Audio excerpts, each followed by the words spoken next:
Welcome back to Squawk Box. Politicians approved a temporary deal to end the government shutdown, but without a grand bargain on the budget. Same fundamental divide over spending and deficits could take us back to the brink early next year. Joining us now, hoping to avoid all of this, Congressman Jim Hines, member of the Financial Services Committee, and Congressman Mo Brooks. Thanks, guys, for being here. My pleasure. I'm going to go to you, Mo, first, because you voted against this last night. And I want to know, in truth, if you were the deciding vote, right? So this is not a symbolic issue. If you were the deciding vote and were prepared to actually let us go into default last evening. Well, there's a good way and a bad way to both reopen the government and to raise the debt ceiling. What happened last night was the absolute worst, most irresponsible way of doing it. In effect, what we have done is raise America's debt burden by $500 billion from May of this year through February of next year. And what do we get for it? We postpone the fight on the continuing resolution for 2 to 3 months and postpone the fight on raising the debt ceiling again for 3 to 4 months. So that's a really bad bargain in anybody's book. Now, if I'd had the deciding vote, I would have said no, and then I'd have done something responsible. I'd address the underlying cause of the problem, which are the deficits that are out of control that threaten us with insolvency and bankruptcy. There's been a practical issue here, right? The whole mess the past couple of weeks, by some estimates, has cost $24 billion in economic activity in this country. And you didn't get what you wanted. Was it worth it? Well, the $24 billion, which is conjecture, but nonetheless, let's assume for a moment it's true, that pales in comparison to the adverse effect on America and our country from an insolvency and bankruptcy, which is where we're headed. I want to ask you a question, because you guys are going to have to get along in the future. And one of the things that I was very surprised by, when you sat down in this chair, you introduced yourself to him. And I said, did you guys know each other? And you said, no.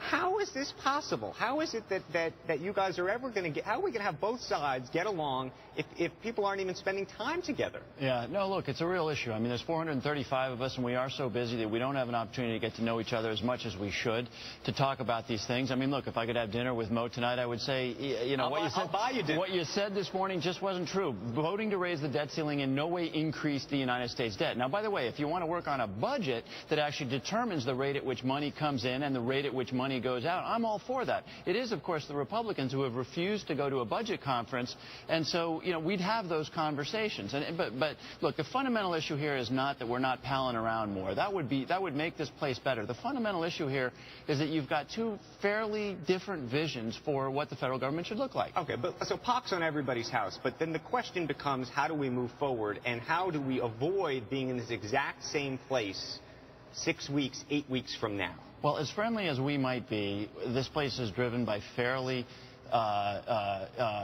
commercial and personal considerations, right? And one of the things that's going to change the weather 3 months from now, February or January, whenever this comes up again, is that the majority party in the House and the senators in the you know, Ted Cruz and those guys, they got the opposite of everything that they thought they might get. Their own popularity ratings, you know, the disapproval rating for the Republican Party is the lowest it's been in our history. Obamacare has actually gone up in the polls, and we ended up getting more or less a clean CR. And so they don't want to go through that again. Let's be clear. The big losers in this are the American people. Thanks to this debt ceiling increase that was just imposed on the American people, there's a hidden tax to the tune of roughly $1,600 for every man, woman, and child just to extend the debate for another 2 to 3 months. And you know what's going to happen in 2 to 3 months? America's going to be weaker because of that additional $500 billion in debt burden that we're going to be suffering from and less capable of financially addressing some very serious financial challenges. But you seem to have been prepared to go over the edge, right? Well, no. Whatever the abyss was, you were ready to go. I didn't want to. I wanted the financially responsible people like myself to get the financially irresponsible people to do the right thing to address the cause of the problem. Barring that, and given the practical considerations, you were still willing to go. And of course, the debt ceiling has nothing to do with the deficits, That is right? the only way in the world that we can get those who are financially irresponsible to address these issues. We have suffered from 5 consecutive years of deficits averaging over $1 trillion per year. Now, maybe they don't think that's a problem, but I think that's a problem. Look at Greece. They have unemployment now because of this. They're further down this debt path of 27%. Is that where you want to take America? Some do. When he Obamacare, is that on the table for you? Obamacare, is that on the table for you over the next 3 months? That is a sub-part of a bigger problem. The bigger problem is that we have had these deficits that are totally out of control. Let's look at CNBC. How long could you guys stay in business if year after year after year, 30% of what you spent was borrowed money? You'd be bankrupt. The same principle is true for your country. I'm not sure it's the debt ceiling vote, of course, has absolutely nothing to do with the deficits. And the Republicans have been trying to sell this idea that if you raise the debt ceiling, you actually increase debt. That is absolutely not true, and most Americans understand that. Well, I'm happy you're both here. We got to run. Wait a minute. It's about like giving someone crack cocaine and then wondering why they're ill once they take it. We do have to buy both of you lunch to get together because I'm a little worried that we're going to be having this conversation in a couple of months. I want to thank both of you, Congressman, for getting up early and for the work that you guys do. Thank you.